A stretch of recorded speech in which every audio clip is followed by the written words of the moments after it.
আজকে আমাদের যে প্রেস মিটে উপস্থিত বিভিন্ন সাংবাদিক বন্ধুরা যারা উপস্থিত হয়েছে প্রত্যেককে স্বাগত জানাই, ধন্যবাদ জানাই। আপনারা আমাদের ডেকে উপস্থিত হয়েছে এবং তার সাথে সাথে রাজ্যবাসীকে বিজয়া এবং আগাম দীপাবলির অগ্রিম শুভকামনায় জানাই। আজকে আমাদের পার্টির ভারতীয় জনতা পার্টির পক্ষ থেকে 10টি সাংগঠনিক জেলাতে যে প্রেস বার্তা অনুষ্ঠিত হচ্ছে তার মূলত বিষয় হচ্ছে জিএসটি 2025-এর নতুন সংস্করণ। এবং তার আগে আমি একটু আপনাদের সামনে বলতে চাই, আপনারা একবার মনে করে দেখুন, এই রাজ্যের প্রত্যেকটা ব্যবসায়ী থেকে আরম্ভ করে জনগণ প্রত্যেককে বলতে চাই, 2017 সালের আগে যখন জিএসটি ব্যবস্থাপনায় ছিল না, তখন বিভিন্ন সেক্টরের মধ্যে আলাদা আলাদা ট্যাক্সের ব্যবস্থাপনা ছিল। 17 রকমের ট্যাক্সের ব্যবস্থাপনা ছিল, 13 রকমের সেজের ব্যবস্থাপনা ছিল। এবং মানুষ যারা ছোট ছোট ক্ষুদ্র ব্যবসায়ী যারা ছিল 2017 আগে কনফিউজ হয়ে যেত যে ট্যাক্সটা কিভাবে দেবে তারা। ট্যাক্সের উপর ট্যাক্সের ব্যবস্থাপনা ছিল।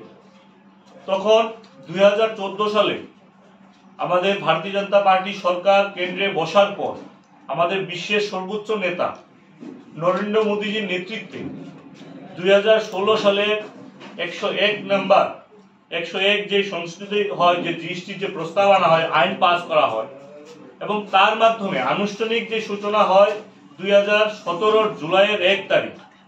এবং তার মাধ্যমে সমস্ত ট্যাক্সগুলোকে একসাথে করে সরলীকরণের যে ব্যবস্থাপনা করা হয়েছিল, সেই দিনটা আমাদের দেশের জন্য ওই দিনও একটা আমাদের ঐতিহাসিক দিন ছিল।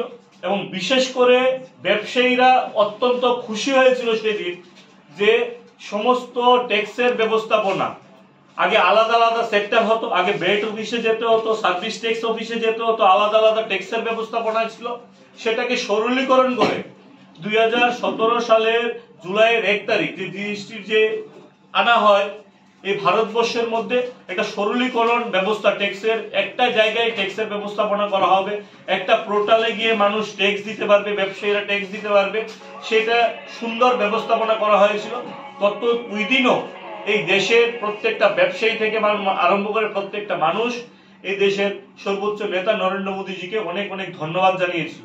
এবং মানুষ এদিন বুঝেছিল যে আমার 1000-10টা 15টা যে ট্যাক্সের যে আলাদা আলাদা কনসেপ্ট ছিল, সেটাকে কিভাবে একটা ব্যবস্থাপনায় করা যায় সেই দিশায় সরকারের তরফ থেকে কাজ হয়েছিল।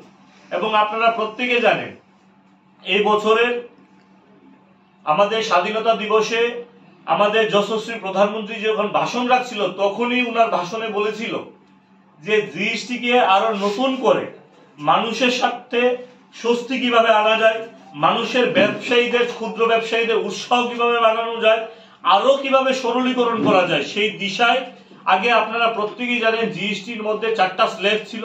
5% স্ল্যাব ছিল, 12% ছিল, 18% ছিল, 28% স্ল্যাব ছিল।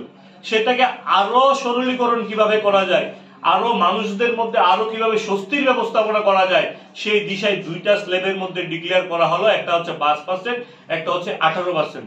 এবং আমরা যদি দেখি সেটার কার্যকর আপনারা জানেন 22 তারিখ থেকে হয়ে গেছে গত মাসে।